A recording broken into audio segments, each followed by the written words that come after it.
Hello everyone, welcome back to our channel app tutorial. On today's video, I'm going to show you how to turn off emails from Fiverr. It's very quick and easy, so let's get started.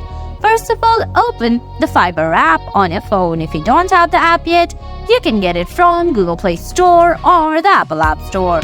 Once you do that, go ahead, launch the app, then sign in.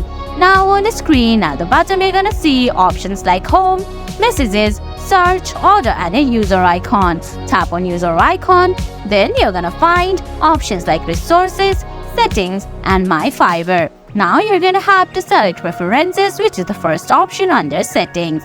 From there, you're gonna have to select the first option again, which is Notifications, and select email notifications from the two options given on your screen.